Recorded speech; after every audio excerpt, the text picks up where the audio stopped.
계속적으로 지금 사도 바울이 자신의 변호를 하고 있습니다. 이 변호의 기회에 이 사도 바울은 이들에게 하나님의 복음, 본인의 소명, 사명들에 대해서 이야기하고 있습니다. 19절에 보니까 아그리빠 왕이여 그러므로 하늘에서 보이신 것을 내가 거스르지 아니하고, 지금 다메섹 도상에서 하나님께서 이 사도 바울에게 보여주신 사명은 오늘 앞절에 있습니다. 17절인데요. 이스라엘과 이방인들에게 내가 너를 구원하여 그들에게 보내어 그들의 눈을 뜨게 하며 어둠에서 빛으로 사단의 권세에서 하나님께로 돌아오게 하고 죄사함과 나를 밀어 거룩하게 된 무리 가운데 기업을 얻게 하리라 하더이다. 이것이 하나님께서 바울에게 주신 사명입니다. 이 사명들을 받고 보이신 것을 그대로 하나님 말씀대로 순종해냈다. 이방 가운데 어두운 가운데 있는 자를 빛으로 불러냈다. 그리고 죄사함을 얻게 하고 또 그들에게 하나님의 영원한 기업을 얻게 하는 일들을 내가 거스르지 아니하였습니다 라고 이야기하고 있습니다. 20절에 보니까 먼저 다메섹과, 왜냐하면 다메섹에서 하나님의 그 비전을 받았기 때문에 다메섹과 예루살렘에 있는 사람과 유대 온 땅과 그리고 이방인에게까지 내가 이 사역들을, 하나님의 사역을 남김없이 잘 감당했습니다. 그런데 반응은 21절입니다. 유대인들이 성전에서 나를 잡아 죽이고자 하였으나 3차 전도 여행을 마치고 예루살렘에 도착했을 때 이 유대인들이 나를 지금 폭동을 일으켜서 잡아서 여기까지 지금 끌고 왔습니다. 하나님의 도우심이 아니었다면 내가 오늘 이 자리에 쓸 수 없습니다 라고 고백하고 있습니다. 저는 어제 20년 만에 학부 친구를 만났습니다. 여기 화곡동에 사는 친구인데 이제는 목회를 하다가 지금은 이제 목회를 하지 아니하고 직장을 다니는 친구였. 오랜만에 만났어요. 100명의 동기들이 있는데 오랜만에 그 100명의 동기들에 대한 이야기를 이 친구를 통해서 듣게 됐습니다. 이 친구는 어떻게 됐더라, 이 친구는 부산에서 목회하고 있더라, 막 이렇게 같이 1시간 정도 웃으면서 이야기를 나눴는데 결론은 이 친구가 내렸어요. 야, 참 하나님이 대단하시다라는 결론을 내렸는데, 왜냐하면 목회할 것 같지 않았던 친구들이 여전히 목회하고 있는 이야기를 들으면서 그랬고, 그리고 또 목회를 본인은 이제 하고 있지 않지 않습니까? 그러면서 둘이 이야기하면서 정말 목회하지 않을 것 같은 친구가 부산에서 목회하고 있다라는 이야기를 들으면서 엄청 웃었어요. 저도 웃고, 야, 걔가 아직도 목회를 하고 있어? 막 이렇게 얘기하고 웃는데, 그 친구가 한참을 이렇게 침묵하다가 정말 하나님이 대단하신 것 같아 그러더라고요.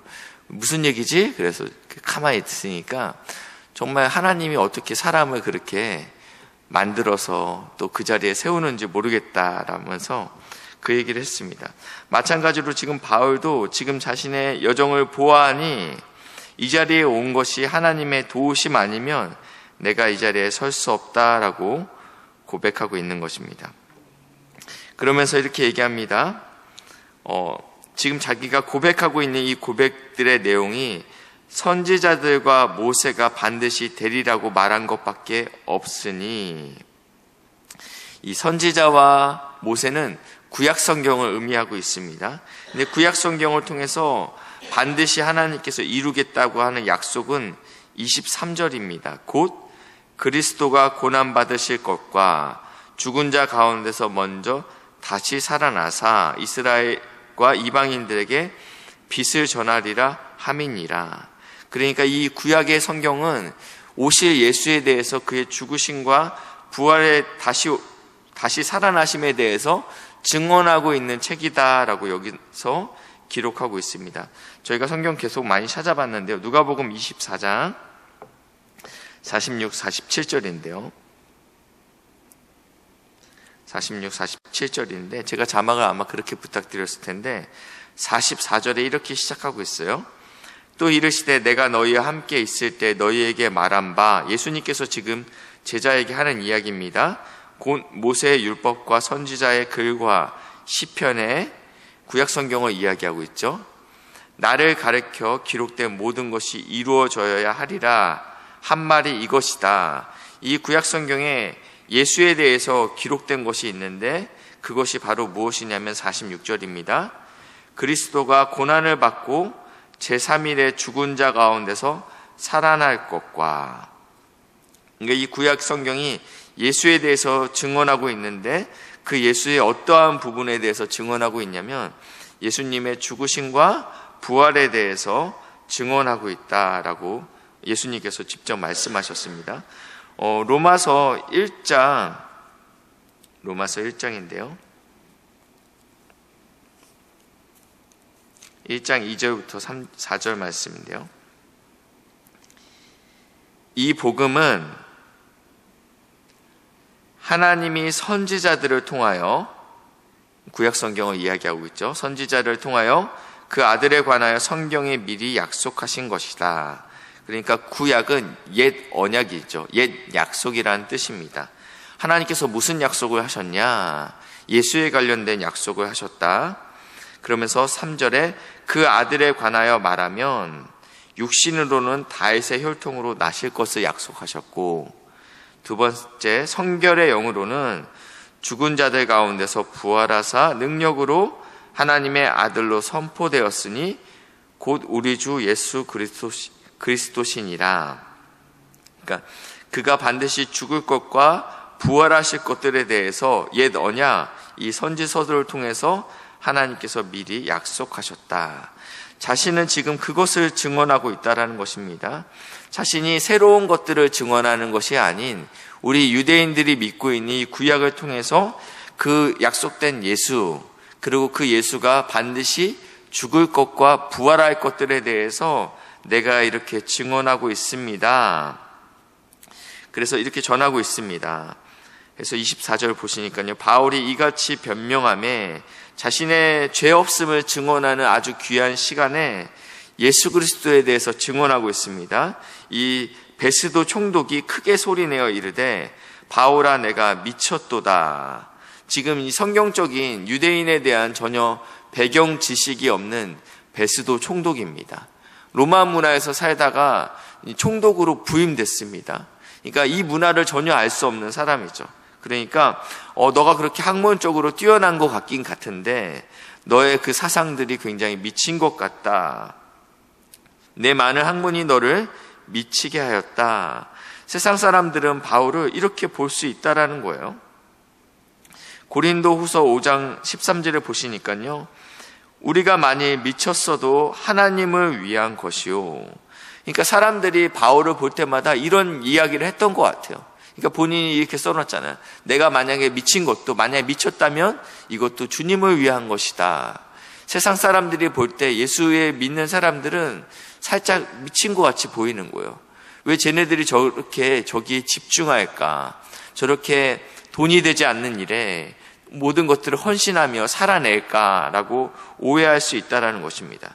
그렇지만 우리가 온전히 예수를 따른다면 세상에 볼 때는 그렇게 보일 수 있다는 것입니다. 마땅히 또 그렇게 보여야 한다는 것입니다. 오늘 이 은혜가 저와 사랑하는 우리 귀한 성도님들에게 있기를 주님의 이름으로 축복합니다. 문제는 덜 미쳐서 문제입니다. 그렇죠? 덜 미쳐서 문제입니다. 이제 화요일 날은 화요 전도를 이제 우리 성도님들이 나가고 저와 윤창로 목사님도 같이 이제 전도를 나갑니다. 예, 근데 이제 만나다가 이제 하나님의 교회 사람들, 그 안상홍 씨를 믿는, 그러니까 예수 그리스도를 믿는 것이 아닌 그 교주를 믿는 이분들, 특별히 거기 있는 전도사님을 만났어요. 근데 눈빛이 살짝 미쳐 있더라고요.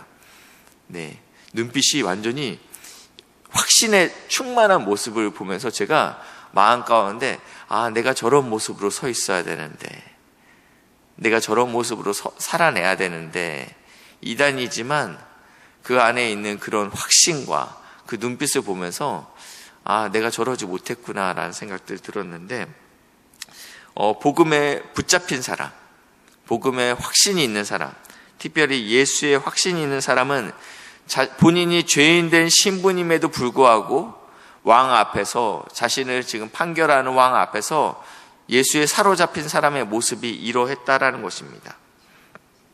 그의 고백이 이렇게 되죠. 다 이렇게 결박된 것 외에는 나와 같이 되기를 하나님께 원하나이다. 이 얘기는 아그리빠 왕에게 한 것입니다. 이 베스도는 이 구약에 대해서 전혀 이해가 없습니다. 그렇기 때문에 이렇게 반응할 수밖에 없었어요. 그러니까 25절에 바울이 이번에는 베스도 각하에게 이야기합니다. 베스도 각하에게 이야기했죠. 내가 미친 것이 아닙니다. 그러면서 총독이요. 26절 이제는 왕에게 이야기합니다. 26절 왕께서는 이 일을 아시기로 지금 내가 이야기하는 일들을 들어보셨을 것입니다.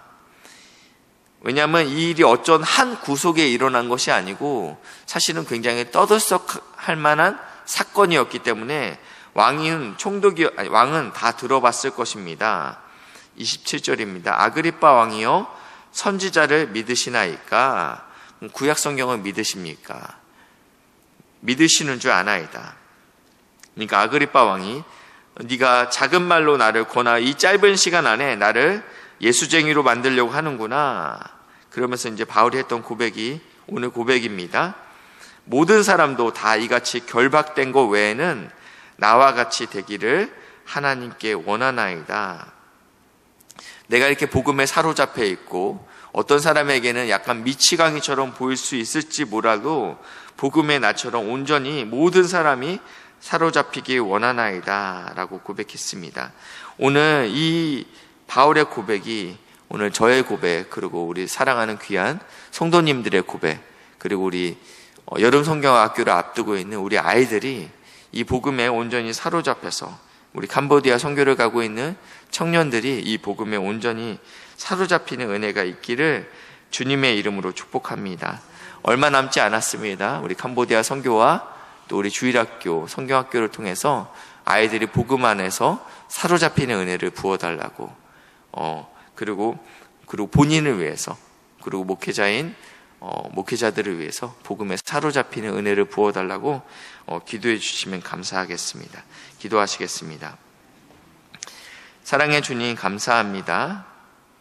바울처럼 복음에 예수에 붙잡혀서 세상 사람들이 보기에는 미친 것 같다라고 고백할 수 있는 우리 안에 하나님께 붙잡힌 은혜가 우리 안에 있을 수 있도록 인도하시고 역사에 주시옵소서.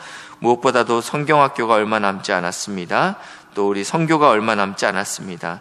우리 사랑하는 다음 세대들이 복음에 예수에 붙잡힐 수 있도록 인도하시고 역사에 주시옵소서. 감사드리며 예수님의 이름으로 기도했습니다. 아멘.